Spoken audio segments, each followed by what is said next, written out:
선전선동부는 교회같이 북한 주민의 사상을 세뇌하는 곳이에요. 그러니까 기독교와 선전선동부는 충돌할 수밖에 없어요. 근데 종교의 자유를 허용을 안 하는 것은 신앙의 자유라는 것은 내가 어떤 신을 믿던 터치를 안 한다. 근데 종교의 자유는 그 포교의 자유까지 들어가는 거거든요. 그러니까 북한 정권이 하나님이 어떤 분이시라는 걸 알기 때문에 그런 거예요. 만약에 북한 주민들이 하나님이 복음이 전도가 되면 정부 말을 안 듣게 됐거든요. 안녕하세요, 오지원입니다. 매주 이 시간 오후 자유를 통해서 인사드리는데요. 오늘은 특별히 탈북민과 함께하는 특집방송 오 미라클 오브 가스로 인사드립니다. 오늘도 많은 내용이 준비되어 있으니 끝까지 함께해 주시기 바랍니다. 1부에 이어서 우리 네 분 나오셨습니다. 안녕하세요. 안녕하세요. 네. 자, 그럼 우리 2부의 첫 번째 이야기부터 나눠보도록 하겠습니다. 2부의 첫 번째 이야기는요, 교계에서 바라보는 2018년도 이 남북 정상회담은 어떤 것이 있을까요? 저는 우리 민족의 분단은 놀랍게도 그 이스라엘의 망하는 과정과 참 많이 비슷하다. 맞아요. 2700년 전에 팔레스타인 땅은 남유다와 북이스라엘로 갈라졌었는데 맞아요. 북이스라엘은 아수르에 이제 망했고 남유다는 바벨론에 의해서 망하는데 세 차례에 걸쳐서 포로로 끌려갔는데 돌아오는 것도 세 차례에 걸쳐서 돌아와요. 근데 주님이 예레미야를 통해서 무슨 말씀을 주셨냐면 바벨론의 포로로 끌려간 지 70년이 되면 고향 예루살렘으로 돌아가게 하겠다고 약속을 해 주셨어요.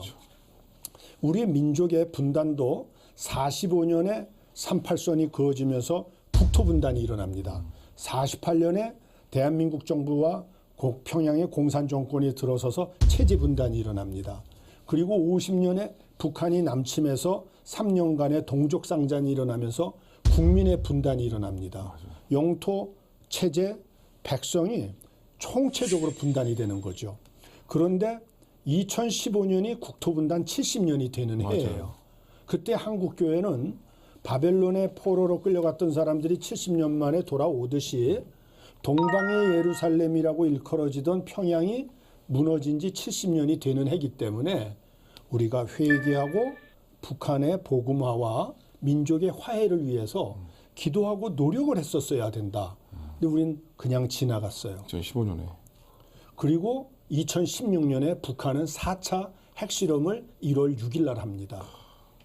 저는 역사를 주관하시는 하나님과 그런 섭리를 우리가 잘 보면서 시대를 살면 참 좋겠다고 늘 생각을 해요. 그리고 금년이 체제분단 70년이 되는 해입니다. 평양에 공산 정권이 들어선 지 70년이 되는 해예요. 저는 다시 한번 하나님이 동방의 예루살렘이 회복되는 시간을 주셨다.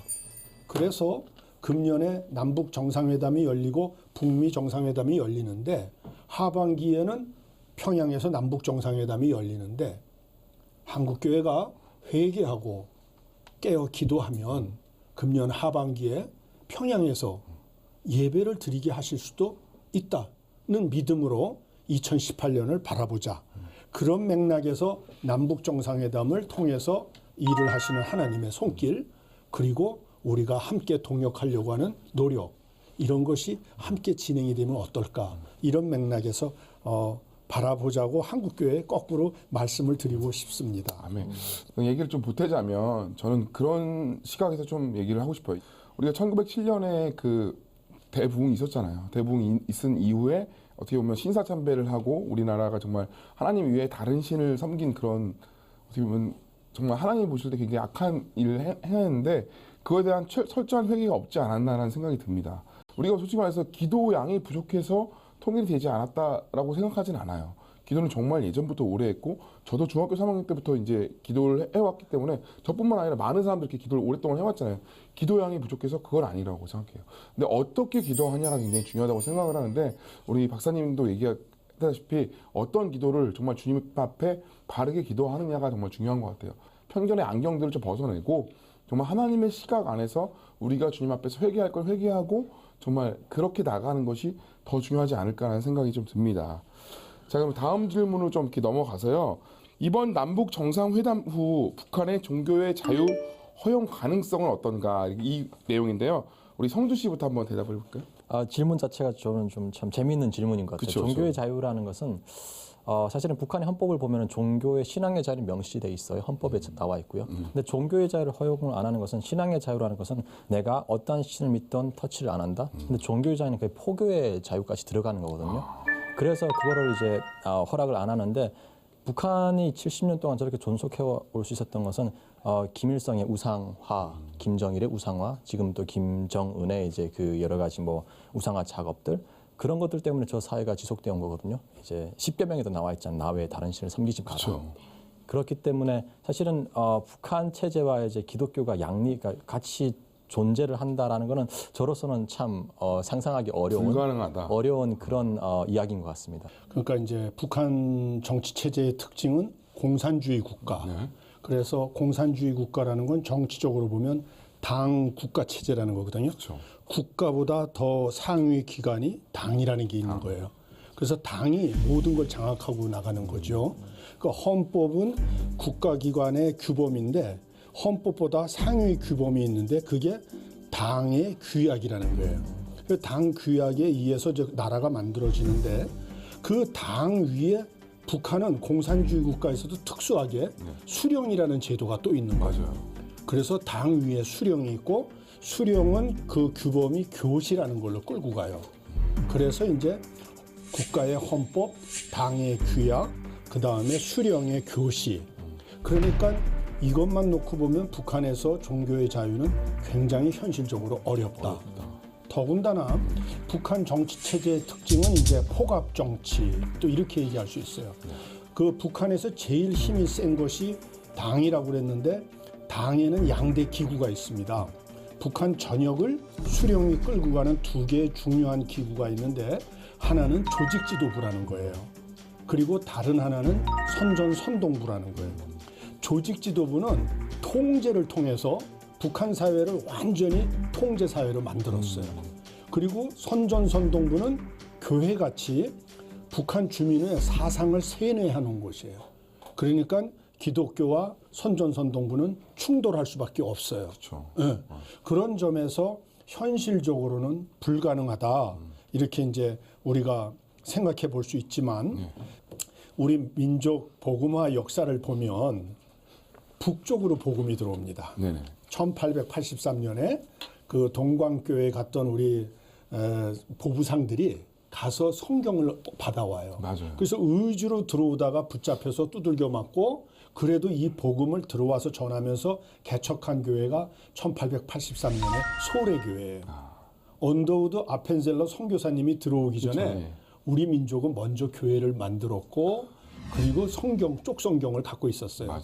그리고 85년에 언더우드 아펜젤러 선교사님이 인천 제물포항으로 들어올 때 성경을 끼고 어서 오세요 환영했던 독특한 민족입니다. 그리고 해방된 공간에 1945년에 북한에는 30만 명의 그리스도인이 있었어요.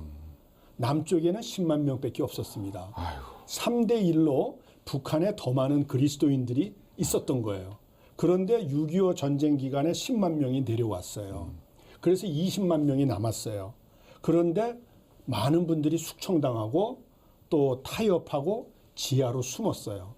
이제 북한에 복음화가 가능성이 있다면 이 지하 성도들의 지난 73년의 기도, 이 기도를 하나님이 결코 외면하시지 않았을 것이다. 맞습니다. 우리가 잘해서가 아니라 맞아요. 저 땅에서 저 북한을 자기의 땅이라고 생각하고 눈물 흘리며 죽어가면서까지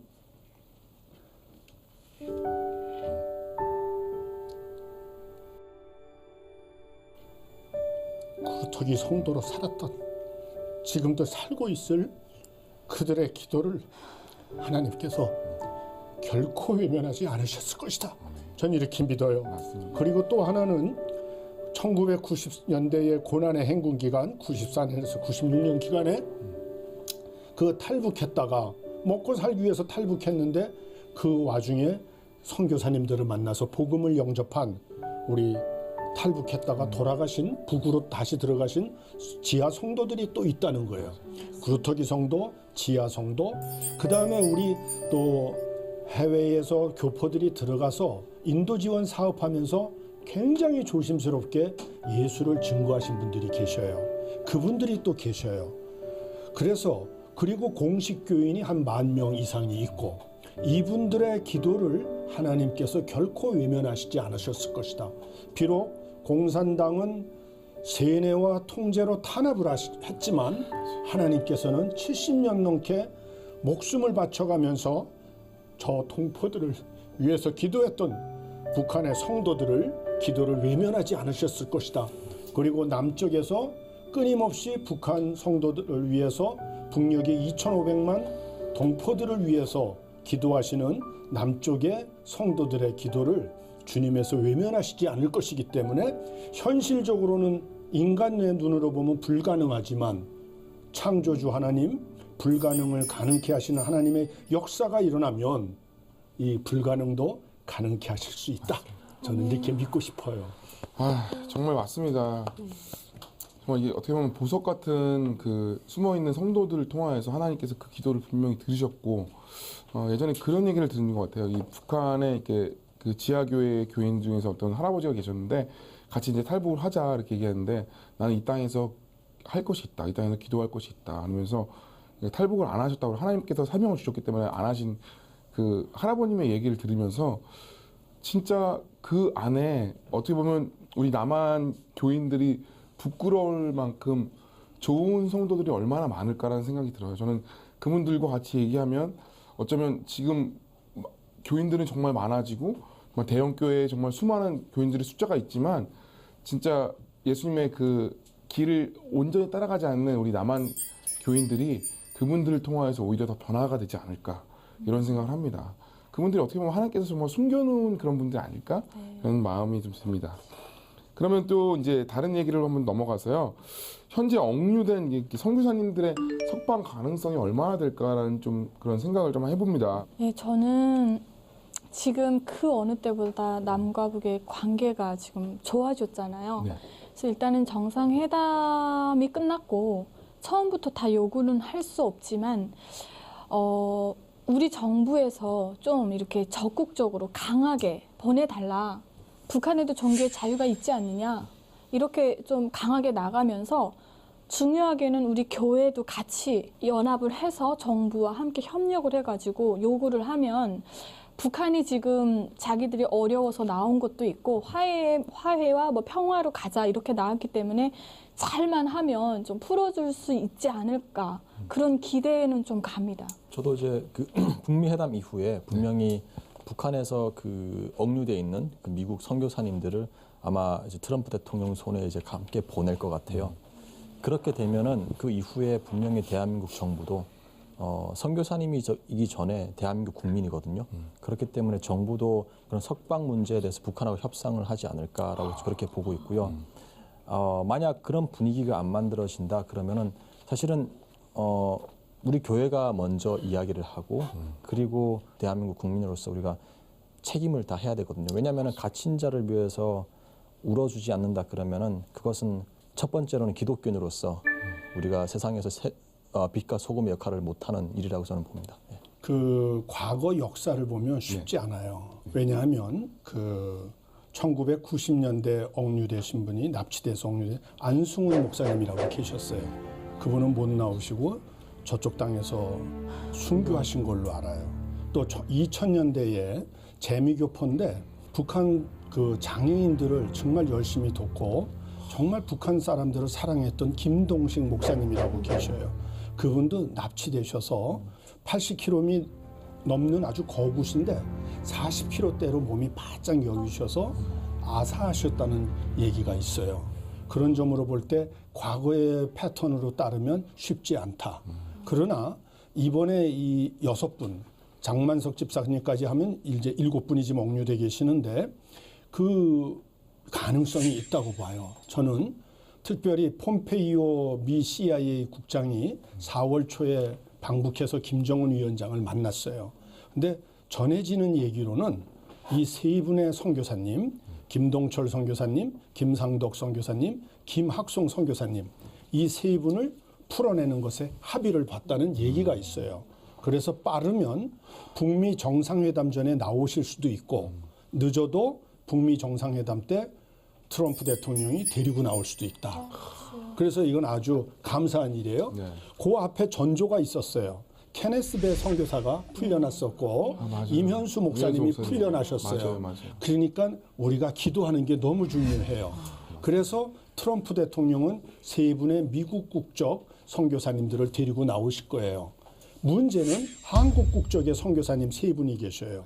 김정욱 선교사님 2013년에 붙잡히셨어요. 그리고 김국기 선교사님 2014년에, 그리고 최춘길 선교사님, 이 세 분은 재판받는 것이 북한 TV까지 나왔어요. 쉽지는 않아요. 쉽지는 않지만 우리 한국교회 성도님들이 불가능을 가능케 하시는 하나님을 신뢰하고 북한 지도부가 복음화가 되기를 원하면서 북녘 동포들을 위해서 기도하면서 동시에 이 한국 국적의 선교사님 세 분을 2차 남북 정상회담이 평양에서 가을에 열리는 것으로 이번 4월 27일 날 합의했는데, 문재인 대통령께서 꼭 이 세 분의 선교사님들을 트럼프 대통령처럼 모시고 나올 수 있게끔 우리 한국 교회가 기도하면 아멘. 하나님께서 역사하실 수도 아멘, 있다. 아멘. 이렇게 믿고 싶어요. 사람의 생명보다 중요한 게 뭐가 있겠습니까? 근데 그분들이 정말 올바로 석방될 수 있게 우리 그리스도인들이 다 같이 이제 마음을 모아서 기도하는 것이 가장 중요하다고 생각합니다. 그러면 참 궁금한 게 있는 게, 북한이 이게 종교인들을 굳이 인질로 삼는 이유가 뭘까요? 난 그게 참 궁금해요. 우선 그 공산주의는 그 종교를 인민의 마약이라고 이야기합니다. 그 말은 뭐냐면 그렇게 전파성이 그렇게 위험하다는 뜻이거든요. 그리고 또 북한의 초등학교 교과서에 보면은 허시몬 선교사에 대한 이야기가 나와요. 그게 뭐냐면은 북한의 어린 아이가 배고파가지고 허시몬 선교사님 사과나무에서 떨어진 사과를 먹다가 발견이 돼가지고 그 허시몬 선교사가 이 아이를 그 나무에 묶어놓고 머리에 청강수, 염산인가요? 그걸로 도적이라고 쓰거든요. 그만큼 어린아이들에게 선교사에 대한 그 뭐랄까 북한가 두려움을 심어놓은 거죠. 그리고 또 이렇게 선교사들을 이렇게 억류하는 이유는 분명한 것 같아요. 국제사회에 보내는 메시지인 것 같아요. 우리나라를 향해서 선교 꿈도 꾸지 마라. 오지 마라. 오면 이렇게 된다라는 아마 메시지가 분명히 있는 것 같고요.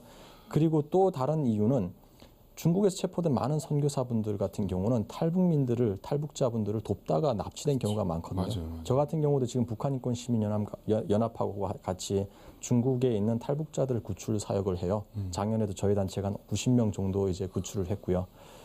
그렇게 구출 사역을 하다 보면 어떤 게 있냐면요, 북한에서 보위부 이런 사람들이 마치 탈북자인 것처럼 가장을 해가지고 은신처로 들어와요. 그리고 거기에 동향들을 파악을 해나가요. 그리고 나가지고 이 사람이 사라져가지고 이제 전화가 와요. 거기 선교사님한테. 선교사님 어디까지 와주세요. 저 지금 탈북했어요. 위험해요. 그럼 선교사님들은 달려가는 거예요. 그럼 그때 납치가 돼서 북한으로 끌려 들어가는 거죠. 그렇게 했던 경우가 상당수 많습니다. 그렇기 때문에 북한은 아마 이런 거를 가지고 첫 번째는 국제사회에 보내는 메시지, 그리고 두 번째는 탈북자들 돕지 마라. 라는 그런 메시지 두 가지를 보내는 뜻이 아닌가 저는 그렇게 봅니다. 저도 하나 보태고 싶은데 네. 이제 그 북한에서 이제 그 우리 선교사들을 재판할 때 그 내용을 제가를 쭉 읽어보면 하나님을 설교를 해서 우리는 이 사람들을 체포한다 이런 문구가 하나도 없어요. 사회주의 우리 제도를 전부 정복을 꿈꿨다. 예, 그러니까 결국은 저는 그렇다고 생각해요. 이 선교사분들이, 그러니까 북한 정권이 하나님이 어떤 분이시라는 걸 알기 때문에 그러는 거예요. 만약에 북한 주민들이 하나님의 복음이 전도가 되면 믿음이 강해지니까 그러면 정부나 이것이 되게 정부 말을 안 듣게 됐거든요. 우리가 믿었던 정부는 결국 하나님의 뜻이 아니네. 이러기 때문에 이게 자꾸 두려웠기 때문에 그 선교사님의 재행을 정부 정복이라고 한 거예요. 그러니까 그만큼 북한 정권이 북한 내부에 그렇게 하나님의 그런 설교거나 복음이 들어오는 걸 두려워하기 때문인 거예요. 근데 지금 아주 중요한 얘기를 하셨는데 그 북한에서는 우리 더 잘 아시겠지만 북에서 이제 경험을 하셨으니까 애국 종교인이라는 표현이 있어요. 네. 애국 종교인. 종교인인데 체제를 무너뜨리는 것이 아니라 나라를 사랑하면서 종교인이 할 수 있다는 것을 김일성이가 연설을 하고 교시를 했어요. 그러니까 북한이 반드시 기독교를 탄압한다고만 생각할 필요는 없어요. 그 가능성이 열려 있다.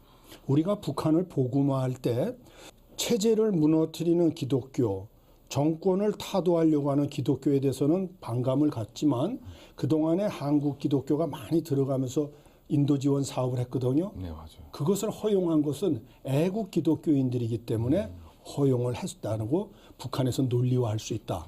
요 점을 우리가 잘 봤으면 좋겠고, 다른 하나는 작년에 2분, 재작년에 1분에서 3분이 붙잡혔는데 재미교포 선교사님들이 요건 대미 협상 카드입니다. 미국 국적의 3사람이 평양에 있는 한은 김정은 위원장을 제거하는 서지컬 스트라이크, 그 외과 수술 식의 공격은 못한다고 북한 당국은 판단할 수 있었던 거예요. 그래서 북미 관계 개선 수교로 가면 이분들을 내보내 줄 수 있는 거죠. 이 협상 카드로 인질로 썼던 그런 내용도 있다. 이렇게 한번 좀 더 보완을 해드리고 싶으네요. 정말 굉장히 쉽게 알아들 수 있었습니다. 자, 그럼 다음 질문으로 좀 이렇게 넘어가서요. 현재 가장 중요한 부분 중에 하나는 이 북미 정상회담이 있습니다.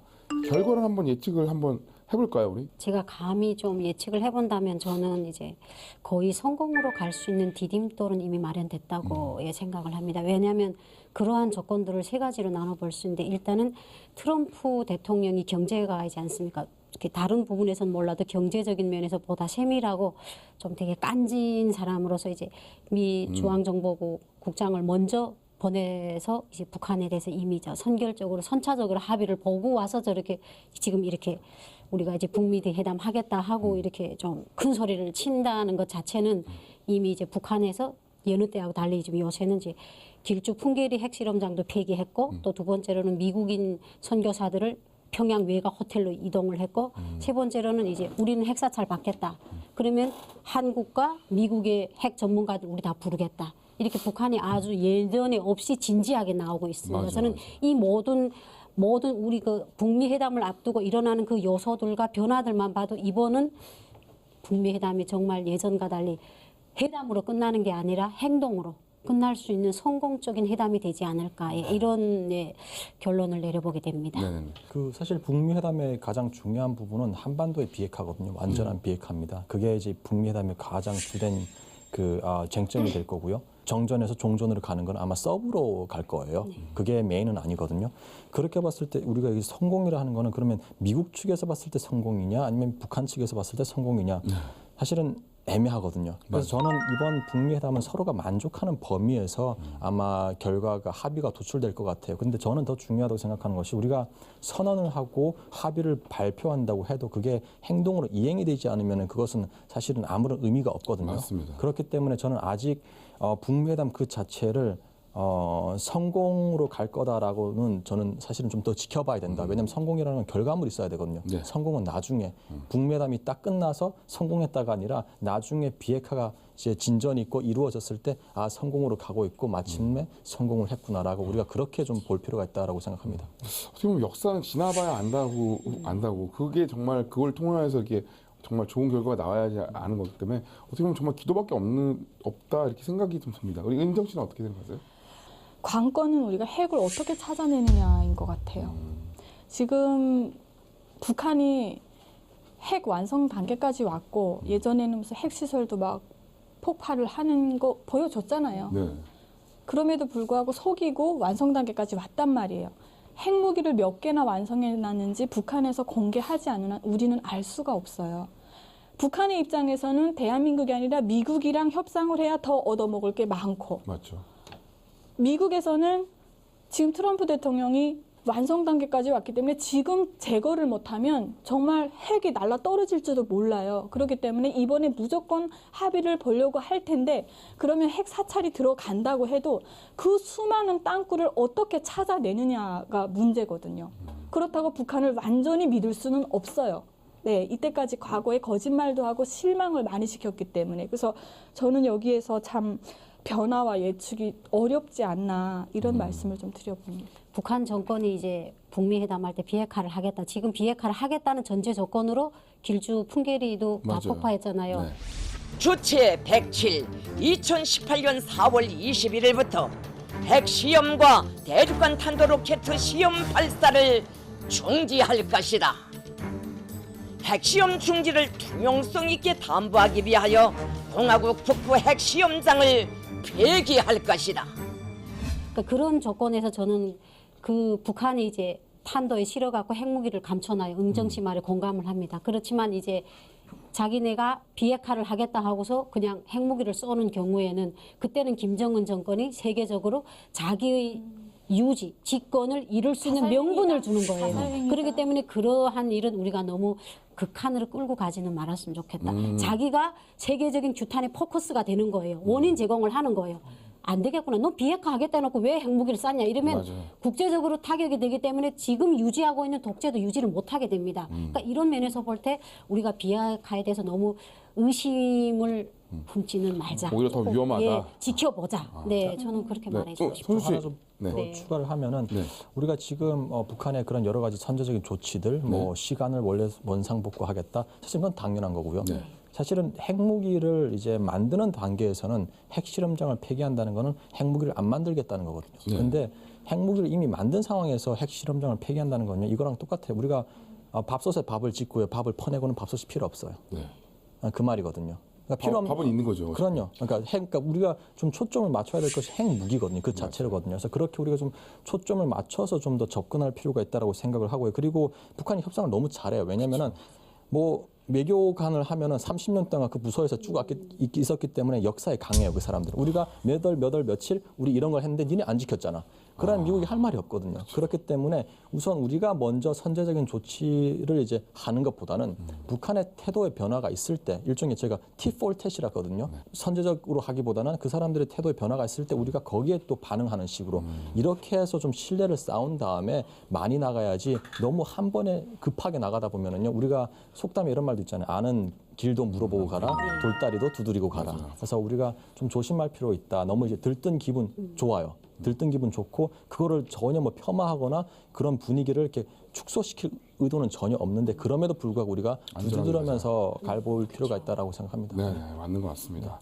다 맞는 얘기 같아요. 왜냐면 조심해서도 가야 되고 그렇다고 해서 뭐 이 좋은 분위기를 괜히 깰 필요도 없는 것 같고 정말 이게 잘 가야 될 것 같아요. 우리 박사님께서 마지막으로 좀 말씀해 주시죠. 성공의 지표가 뭐냐 네.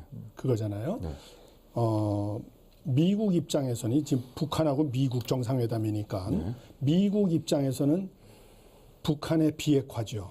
근데 어떻게 되는 것이냐? CVID라고 그러죠. Complete, 완전하게, V, Verifiable, 검증 가능하게끔, 그 다음에 I, Irreversible, 불가역적으로 다시 돌아가지 못하게 마지막으로 Dismantlement 또는 Denuclearization, 그래서 비핵화 또는 완전히 핵폐기 이런 건데 네.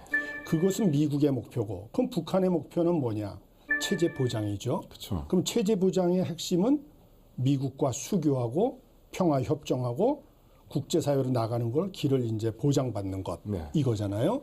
그 가능성이 있느냐는 이제 질문인데 저는 일단 가능성은 어렵지만 있다 이렇게 보고 싶어요.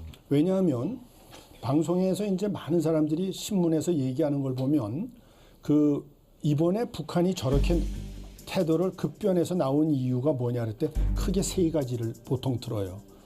경제 제재가 너무 극한 상황이어서 이걸 모면하려고 하는 전술적인 것이다.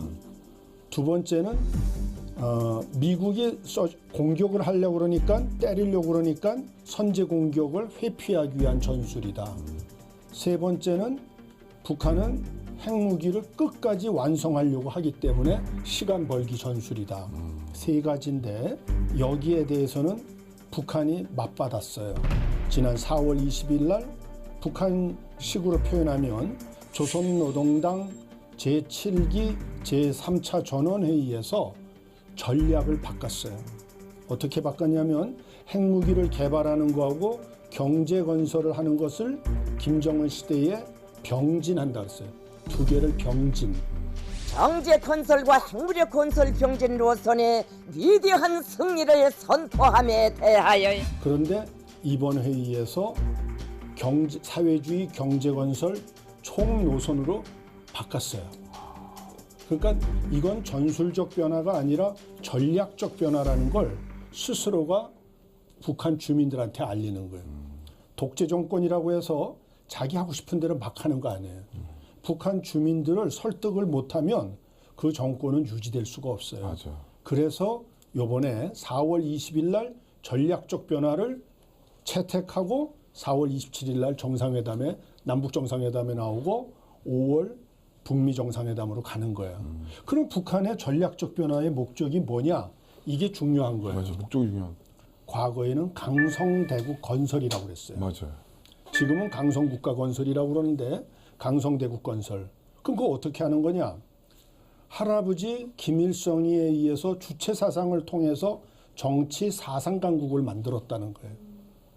그리고 아버지 김정은을 통해서 핵무기를 개발해서 군사 강국을 만들었다는 거예요.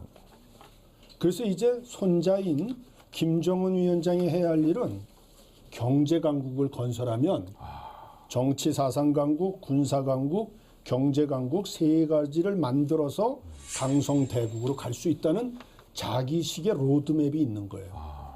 우리는 이런 걸 보면서 우리 대한민국을 어떻게 국가를 만들어가고 통일을 준비할 것이냐는 우리의 로드맵이 있어야 돼요. 그냥 흥분해서 가면은 참 어려운 상황에 우리가 처할 수 있어요. 그래서 이번에 핵무기를 동결시키고 폐기하는 것을 통해서 미국의 진정성을 북한은 확인하려고 할 겁니다. 11월 미국의 하원 선거와 상원 3분의 1이 바뀌어요. 이때까지는 북한이 이번 정상회담에서 동결까지 동의할 수 있어요. 미국을 못 믿으니까 그렇죠. 북한 입장에서는. 네, 맞습니다. 그리고 트럼프 대통령 임기가 2020년이 끝나는데 그때는 핵 폐기에 시간적으로 합의를 할 수 있어요. 그래서 미국으로부터 확실하게 받아낼 거 받아내면서 그러면 트럼프는 이런 회담에 응할 수 있을까? 가능해요. 왜냐하면 금년에는 상원 하원 선거를 통해서 지지를 넓히고 2020년에 재선을 하면은 이 외교적 성과를 갖고 그렇죠. 노벨 평화상도 받을 수 있으니까 미국은 그런 길로 갈 수 있어요. 예. 그러면 북한 입장에서도 손해 보진 않는 거죠. 맞죠. 그래서 이제 이런 식으로 미국과 북한은 주고받을 수 있다. 그러니까 북한은 이제 자기들이 가는 길로 가는 거예요. 그러니까 우리는 우리의 통일 대전략이 있어야 돼요. 그리고 우리 교회는 민족 복음화 전략을 세워야 돼요. 그냥 내버려 놓고 북미 정상회담이 성공할 거냐 말 거냐 이거 예측하는 데만 우리의 마음이 있어서는 안 돼요. 우리 대한민국은 대한민국의 통일 로드맵, 자유민주주의에 기초한 그리고 우리 기독교인은 복음 통일의 로드맵, 2,500만 북녘 동포를 살리는 길 이걸 함께 생각하면서 이런 걸 바라봤으면 좋겠어요. 한국 사회에 3만 2천 명의 탈북민들이 와 있거든요. 어쩌면은 3만 2천 개 교회가 내려온 거예요. 한국에 있는 탈북민 3만 2천 명만 보는 게 아니라 중국에 떠돌고 있는 30만 명도 우리가 봐야 된다고 생각을 합니다. 우리한테 제일 중요한 건 북한에 있는 2,500만 동포들의 영혼 구원이 교회의 목적, 기독인의 목적은 통일이 아니에요. 하나님 나라에 있어요. 우리 통일을 위해서 기독교인들이 실질적으로 준비해야 될 것은 무엇이 있을까를 좀 생각을 해야 될 것 같아요. 우리 성주 씨부터 한번. 사실은 저는 이미 답이 있다라고 이야기를 해요. 네네. 그게 뭐냐면은 우선 한국 사회에 3만 2천 명의 탈북민들이 와 있거든요. 미리 온. 어쩌면은 3만 2천 개 교회가 내려온 거예요. 그렇죠. 네. 그 말은 무슨 말이냐면 우리 한국 교회가 3만 2천 명의 탈북민들에게 하나님 말씀을 정말 가르치고 그리고 이들을 정말 하나님을 절실하게 믿고 정말 복음의 전도자로 이제 양육을 하는 거예요. 우리 오히려 교회가 통일이 되면 북한에 올라가서 건물을 지어야지라고 비축해둔 그 돈으로 이들을 양육하는 게 저는 더 맞다고 봅니다. 왜냐하면은요 나중에 통일이 됐을 때 결국 이들이 고향에 올라갈 거거든요. 맞아요. 고향에 올라가면은 아마 북한에 있는 형제라든지 친척이라든지 친구들이 이렇게 물어볼 거예요. 야 어떻게 이렇게 많이 바뀌었냐? 그때 그 사람 딱 한마디면 끝납니다. 그게 뭐냐면 모든 것이 하나님의 은혜다. 그러면 이 사람들이 이렇게 생각할 거예요. 그게 뭔데? 그럼 오늘 저녁 우리 집에 올래? 한번 하나님 대해서 우리 공부해 보자. 가정에서 한두 사람이 모여서 예배가 일어나는 거예요. 그럼 그게 지역에 이제 퍼져나가잖아요. 그러면 사람들이 모일 거예요. 그러면 그 가정이라는 공간이 비좁아서 사람들이 못 들어와요. 그때 이분이 탈북민 이분이 다시 남한으로 내려와서 자기가 섬겼던 교회 가서 우리 교회 좀 지어주세요. 그렇죠. 성도님들이 너무 많아서 우리 집에서 모일 수가 없어요. 그때 우리 교회들이 올라가서 그 지역의 교회를 지어주잖아요. 상상만 해도 그러면은 좋아요. 그 지역 사람들이 그때 정말 남한의 지역 그 올라온 사람들하고 같이 손을 잡고 하나님 안에서 정말 사람의 통일을 이루어 나가지 않을까 저는 그렇게 생각합니다. 상상만 해도 너무 막 뿌듯하고 이렇게 북한에 관련된 방송도 저 되게 오래 했었는데 이제 이런 것들이 좀 실질적으로 이제 이루어질 것 같으니까 너무 이렇게 기대가 많이 되는데 우리 은정 씨는 어떻게 생각하시나요? 복음 통일도 물론 중요하지만 복합적으로 좀 잘 섞여야 된다고 생각을 합니다. 왜냐하면 제가 제 개인적인 신뢰만 들어도 저 북한에서 한류 봤습니다. 봤지만 그것을 보면서도 자유가 뭐지, 인권이 뭐지, 민주주의가 뭐지 이거를 그러니까 분별해낼 수 있는 의식을 할 수가 없었어요. 의식이 없었어요, 제가. 왜냐하면 이게 빨간색이잖아요. 네. 근데 이거 까만색이에요 라고 배웠기 때문에 까만 걸로 알고 있었던 거예요, 저는. 한 번도 들어보지 못했으니까. 그리고 자본주의에 대한 잘못된 그릇된 교육을 받고 저는 자라났기 때문에 통일이 된다고 해도 북한 주민들이 자본주의에 대한 반감이 있습니다. 그리고 한류가 많이 들어간다고 해도 변화가 되지 않았어요. 맞아요. 그래서 저는 우리가 인도적 지원이면서도 남북 문화 예술 교류도 중요하지만 지금 현재 중국에 떠돌고 있는 30만 명이 넘는 탈북자들이 정말 그 신변을 위협받으면서 보장이 되지 않으면서도 살아가겠다고 온갖 몸부림을 다치고 있어요. 뭐 중국에서 지금 시진핑이 올라오면서 기독교 박해는 더 심각해졌고 선교사님들은 쫓겨나고 그래서 정말 한국에 있는 탈북민 3만 2천 명만 보는 게 아니라 중국에 떠돌고 있는 30만 명도 우리가 봐야 된다고 생각을 합니다. 맞아요. 그래서 그들에게 복음을 전하고 또 한쪽으로는 국경을 통해서 하나님의 말씀과 그리고 탈북민들이 하나님을 만나서 성공한 과정들의 그런 CDR판을 좀 만들어가지고 우리는 정말 특공대도 해야 된다고 생각을 합니다. 기독교인들은. 그래서 한쪽으로 통일도 준비하면서 북한 주민들이 스스로 자유와 민주주의에 눈을 뜰 수 있을 때 그 눈을 뜨도록 우리가 역할을 서포트해야 되고 북한 주민들이 의식이 어느 정도 우리랑 올라왔을 때 통일을 해야 정말 사회적 갈등, 사람적인 갈등도 적고 그때 같이 복음을 전할 때 더 큰 하나님의 역사가 일어나지 않을까. 예. 기독교인들이 이런 거 좀 준비해줬으면 하는 바람이 있습니다. 정말 좋은 지적이었어요. 네. 저는 이제 그 이야기를 하셔가지고 제가 생각이 확장이 됐다 그럴까요? 3만 2천 명 우선 중요합니다. 들어온 사람부터 우리가 잘 케어를 해야 되니까요. 맞아요. 그래야 중국에 나와 있는 탈북자들도 한국에 가야지라고 꿈을 꿀 수 있거든요. 그쵸. 그들한테는 우리가 80년대, 90년대 때 아메리칸 드림을 하듯이 그들한테는 한국이 코리안 드림이에요. 맞아요. 제가 여기서 하고 싶은 이야기는 우리가 교계가 이들을 3만 2천 명의 사람들을 잘 양육을 하고 더 나아가서 중국에 지금 떠돌고 있는 수많은 탈북자들이 있어요. 네.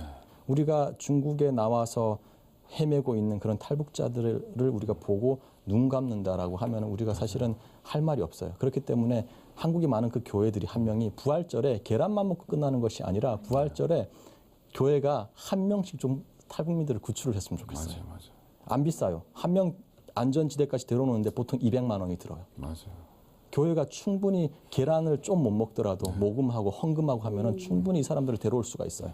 계란도 먹고 그것도 하면 되죠. 그럼요. 그래서 어느 정도 중요해요. 우리가 나중에 통일이 됐을 때 북한에서 분명 사람들이 물어볼 거예요. 우리가 정말 배고프고 힘들고 그래서 심지어 탈북까지 했는데 한 민족이라고 하면서 한 동포라고 하면서 당신 뭐 했습니까? 물어볼 때 우리 대한민국 특히 교회 우리 기독교인들이 나 이런 거 했어라고 할 말이 있어야 돼요. 그렇게 말을 해줄 때 진정으로 그때 사람의 화해가 일어나고 그리고 그 안에서 작은 통일이 시작되는 거죠. 그래요. 여러분들의 얘기를 듣고 그 통일에 대한 열망, 뜨거움에 감사를 하는데 저는 좀 찬물을 끼얹어야 될 것 같아요. 교회의 목적, 기독인의 목적은 통일이 아니에요. 맞아요. 교회의 목적, 기독인의 목적은 삶의 목적은 하나님 나라에 있어요. 그러니까 우리 기독교인들은 하나님 없는 통일, 정치적 통일 이런 것은 사실 우리한테 상대적이고 그렇게 중요하지 않아요. 맞아요. 우리한테 제일 중요한 건 북한에 있는 2,500만 동포들의 영혼 구원이에요. 영혼 구원. 그리고 두 번째는 통일을 한다면 하나님 말씀에 기초하고 하나님 뜻에 부합하는 통일. 저는 그거를 복음 통일이라고 그럽니다. 그러니까 우리가 통일 문제를 보는 데 있어서 우선성이 뭐냐? 통일이 아니고 하나님 나라가 더 우선적인 것이다. 이거를 놓치면 안 된다. 두 번째는 통일은 누가 하는 거냐? 우리가 하는 게 아니고 하나님께서 하시는 거예요. 아멘. 성경은 역사의 주인이 하나님이시라고 그래요. 우리는 동역자예요. 그러니까 잘 보면 다 주님이 하신다고 그래요. 그래서 이 통일 문제에 대해서도 우리가 찾아볼 수 있는데 에스겔서 37장 19절에 보면 내 손에서 하나가 된다고 그러셨어요. 남유다와 북이스라엘이 하나가 되는데 오늘날 남한과 북한이 하나가 되는데 누구 손에서 하나가 되느냐? 하나님 손에서 하나가 된다고 그러셨어요. 19절에 37장 19절에 그런데 놀라운 건 그 앞에 17절에 네 손에서 하나가 된다고 또 그러셨어요. 우리 손에서 하나가 된다는 거예요. 그러니까 하나님께서 일방적으로 안 하시고 우리와 믿는 자들과 함께 하신다. 동역하신다. 그래서 주역은 하나님이시다.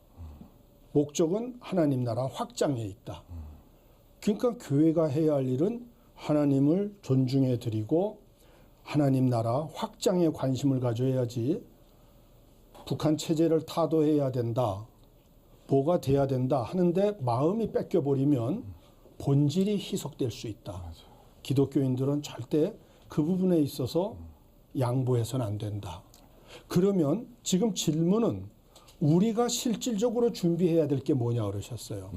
그건 주님께서 저는 평생 통일 문제를 연구하고 정부의 정책을 만들어서 건의하는 일을 하면서 살았는데 하나님께서 주시는 말씀은 멋진 통일 정책을 만들거나 북한을 예리하게 분석하는 걸 기뻐하시지 않으시고 음란한 삶을 회개하고 아멘. 성결한 삶을 살라는 거예요. 아멘. 예레미야서 5장 7절에서 9절에서 주신 말씀. 두 번째는 돈을 너무 밝히는 부패한 삶을 회개하고 예수 피로 씻고 경건한 삶을 살라는 거예요. 고아와 과부를 돌보고 자기를 지켜 세속에 물들지 않는 삶을 살아. 세 번째는 9장 7절에서 9절에 주신 말씀인데 너무 거짓말을 많이 한다는 거예요. 이 세 가지 음란과 부패와 거짓의 죄는 남유다가 바벨론한테 망할 때 하나님께서 예레미야를 통해서 회개하기를 원하셨던 아멘. 기도 제목이에요. 맞습니다. 오늘 우리가 복음 통일을 진실로 원한다면 북한을 바꾸려고 하는 것이 아니고 정치적인 데 관심을 가질 게 아니고 우리가 하나님의 뜻대로 살을 때 하나님께서 역사하실 것이고 북한의 2,500만 동포들이 남쪽 사회가 정말 더불어 살고 싶은 희망의 사회다 느낄 때 저들이 통일의 주역이 될 거예요. 맞습니다. 우리는 이미 자유민주 사회에서 살고 있고 예수를 마음껏 누릴 수 있는 삶에 살아요. 그러니까 우리 체제를 포기할 이유는 하나도 없어요. 문제는 북녘 동포들이 맞습니다. 남쪽을 바라보고 정말 하나님을 믿는 게 좋다. 저렇게 살아야 인간다운 삶을 살 수 있다. 북녘 동포들이 이거를 볼 수 있게끔 저들을 바꾸려고 하지 말고 우리가 변화될 때 하나님의 뜻대로 그러면 하나님이 통일을 이루시고 우리를 그 도구로 쓰실 것이다. 그래서 우리의 관심은 성경으로 돌아가야 되고 복음으로 돌아가야 된다. 이렇게 말씀을 드리고 싶어요. 이 박사님 말씀 들으니까 성경 말씀에 이제 그런 말씀이 있어요. 남유다는 패역했고 북이스라엘은 배역했다 이런 말씀이 있는데 배역이라는 것은 그러니까 하나님이 아닌 다른 신, 그러니까 김일성 삼부자를 섬기는 그 북한의 죄들이 분명히 있죠. 근데 남유다도 분명히 패역했다 그랬어요. 그러니까 하나님이 아닌 다른 신을 섬기진 않지만 돈을 사랑하고 음란하고 정말 하나님에 대해서 더 이상 무서워하거나 그런 것들이 없고 그런 모든 죄들, 정직하지 않는 그런 모든 죄들, 그런 죄들에 대해서 우리도 죄를 회개하고 나가야 된다는 것은 분명히 필요하다는 것이에요. 그러니까 우리가 정말 부흥이 일어나서 정말 우리나라를 보면서 이 북한에 있는 그 민족들이 아 정말 바른 나라구나, 정말 하나님께서 원하시는 어떻게 보면 저렇게 돼야 되겠구나 하는 그런 마음이 일어나야 되는데, 사실 지금 남한의 이런 상황, 이 모든 상황 가운데서 통일이 되면 과연 그것이 올바른 통일일까? 그렇지 않다고 봐요. 하나님의 나라가 정말 일어나고 우리 안에 부흥이 일어나서 정말 이 전체 한반도 전체가 정말 하나님의 나라가 돼서 정말 우리나라를 바라보는 다른 전 세계에서 저 두 나라가 하나가 되니까 어떻게 저렇게 되지라는 그런 마음을 가질 수 있는, 정말 연합을 이끌어내는 한반도가 될 수 있다는 그런 기대감이 좀 생깁니다. 네, 그럼 다음 질문으로 한번 넘어가 보도록 하겠습니다. 통일이 된 후에 북한에 복음을 전하는 가장 올바른 방법은 어떤 것이 있을까요? 우리 성주 씨부터 이번에 좀 얘기해 볼까요? 저는 북한의 가장 올바른 그 복음을 전하는 방법이라 그러면 지금부터 준비를 해야 될 것 같아요. 통일된 이후가 아니라. 사실 통일된 한반도는 아마 그 풍랑이 불 거예요. 맞죠. 워낙 다르기 때문에 갈등도 생길 거고 아픔도 생길 거고, 어떤 사람들은 통일에 대해서 왜 통일했지라고 후회하는 사람도 있을 거고요. 근데 여기에서 가장 중요한 것이 우리 기독교인들의 역할이 아닌가 저는 그렇게 봅니다. 왜냐하면은 예수님께서 이런 말씀을 하셨어요. 세상에 나가 빛과 소금의 역할을 해라. 그건 뭐냐면 세상을 치유하라는 말이거든요. 그렇게 했을 때 우리가 기독교인들이 단순히 물론 기도도 중요해요. 교회에 앉아서 기도하는 것도 중요하지만, 그때 기독교인들이 사회에 나가서 기도만 하는 기독교인이 아니라 정말 행동으로 통일된 한반도를 정말 더 멋진 한반도, 복음의 한반도로 만들기 위해서 사회에 나가서 행동으로 보여주는 그러한 준비를 지금부터 해야 된다고 저는 봐요. 그런 면에서 그러면 지금 어떻게 할까 했을 때 우리 사회에 정말 소외된 많은 사람들이 많거든요. 맞아요. 탈북민도 있고 뭐 다문화 가정도 있고 여러 사람들이 정말 많아요. 맞습니다. 그런 사람들을 우리가 섬김으로써 훈련을 하는 거죠. 그래서 나중에 통일이 됐을 때 그 훈련이 바로 북한에 올라가는 거죠. 왜냐하면 통일된다면 우리가 이미 훈련한다 그러면 이미 늦어요. 지금부터 사회의 약자들 우리가 돌보는 그런 예수 그리스도의 사랑을 실천하는 삶을 우리가 훈련하는 것이 필요하지 않나 저는 그렇게 봅니다. 맞습니다. 자, 우리 은정 씨 좀 얘기해 볼까요? 우리 탈북민들이 지금 대한민국에 3만 명이 넘게 왔잖아요. 우리들의 역할이 정말 중요한 것 같아요. 꼭 북한으로 돌아가서만의 행동이 중요한 게 아니라 여기에서부터 우리가 일단은 우리는 인간이고 연약하고 죄인이에요. 완벽하지가 못해요. 불완전해요. 교회가 탈북민들을 보면서 실망도 많이 했어요. 정말 사랑으로 다가왔어요. 제가 그랬거든요. 그래서 저는 중국에서 3번에 걸쳐 팔려가면서 예수님을 영접을 했지만 교회에 와서는 주일 왜 안 나왔어요? 이런 사소한 관심에 부담스러워서 교회를 몇 번 옮겨 다니고, 그렇게 말없이 떠나갔을 때 저에게 사랑을 주고 관심을 줬던 목사님이나 전도사님들은 울었을 거예요. 분명히. 그렇기 때문에 저 같은 사람이 있지 않기를 바라는 마음이 있고요. 그래서 우리가 정말 사랑으로 다가올 때 사랑으로 좀 받을 줄도 알아야 되고, 더 중요한 것은 피해자라고 많이 생각을 하는데 우리 탈북민들도 다가갈 수 있는 노력이 저는 필요하다고 생각을 합니다. 그래서 우리도 좀 섬기는 방법을 다 배우고 이렇게 해가지고, 가장 중요하게는 제가 아까 평안남도 맹산이라고 그랬잖아요. 맹산에서도 왔어요. 그러니까 알고 보면 북한의 전 지역에서 다 왔습니다. 거의. 그러니까 전 지역이라고 딱 이렇게 정의할 수는 없지만 거의 많이 왔어요.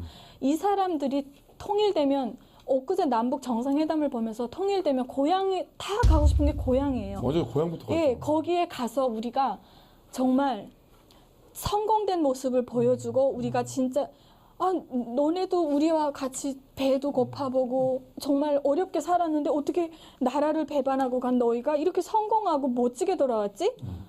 그렇게 물어보고 관심을 갖는단 말이에요. 분명히 그때 우리가 하나님을 믿어봐, 그러면 잘 될 거야 할 때 복음도 중요하지만 사랑과 실천, 예, 이렇게 해서 우리가 변화된 모습, 좋은 모습, 말씀과 함께 나갈 때, 예, 이게 정말 하나님이 원하시는 통일이 이루어진다고 생각하기 때문에 탈북민들은 준비를 해야 되고 우리 기독교인 분들은 탈북민들을 이렇게 도와줘야 되고 예 그런 자세가 가장 필요하다고 생각을 합니다. 자, 그러면 우리 앞으로 모든 문제들을 해결해 나가실 주님을 기대하는데요. 마지막으로 전하고 싶은 메시지가 있다면 우리 선아 씨. 저는 그냥 간단하게 주님은 사랑과 은혜의 대명사인 것 같아요. 맞습니다. 그러니까 이제 우리가 이제 본의 아니게 북한 동포들이 주님을 만나지 못하고 정말 못난이들처럼 본의 아니게 그렇게 살게 됐잖아요. 그래서 우리 주님께서 이제 인간에게 차려지는 행복은 물리적으로나 해유로도 이룩할 수 없는 거라고 생각해요. 그건 오직 주님이 사람과 주님의 은혜로만 해결할 수 있는 문제이기 때문에 그냥 우리 북한 동포들에게 주님의 그 정말 대하 같은 그런 사랑이 많이 필요하다.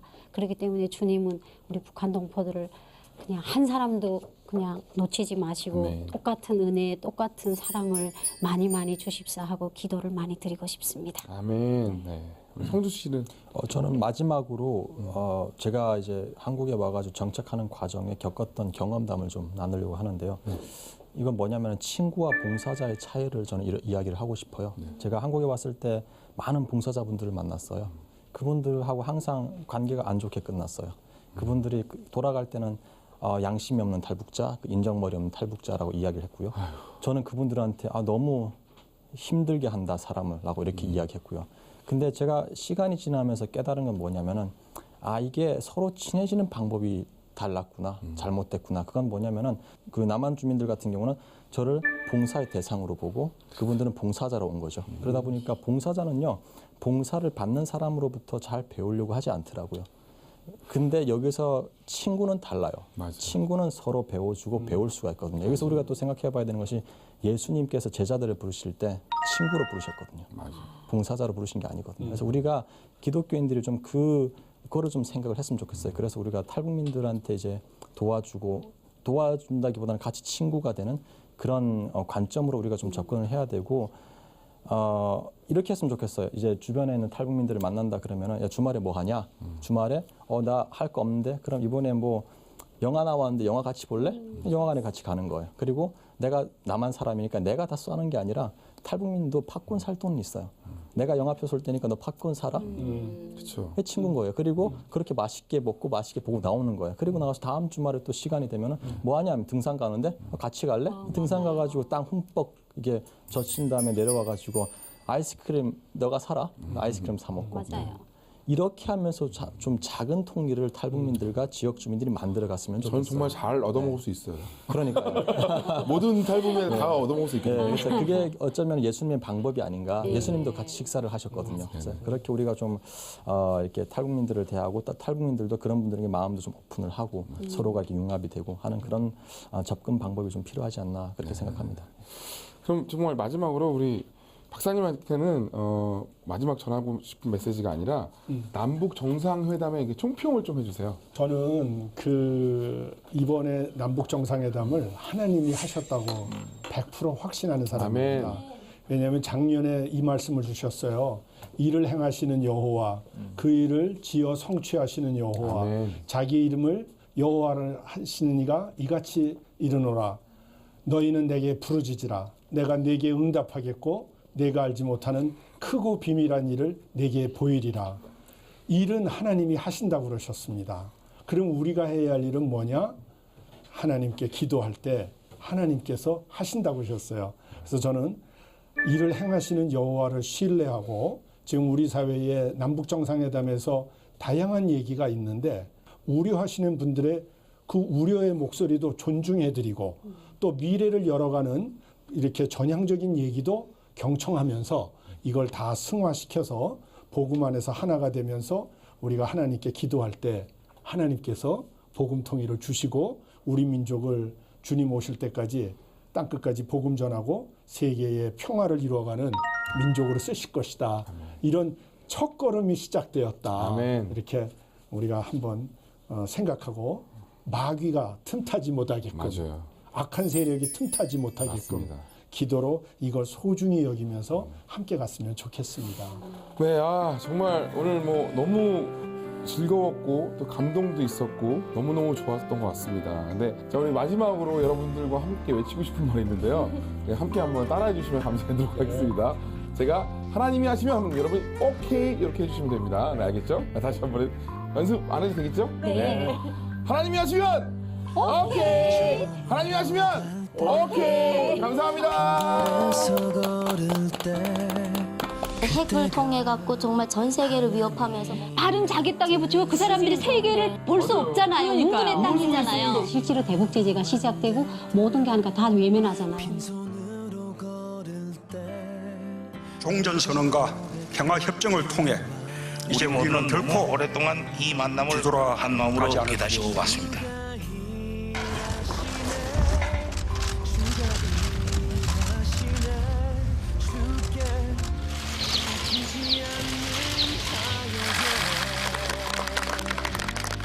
하나님께서 3만 명이 넘는 탈북자를 왜 여기 보내셨을까? 하나님 복음 들어가면 독재를 하고 싶었던 거를 그 독재를 하나님한테 내어드릴 수 있는 거예요.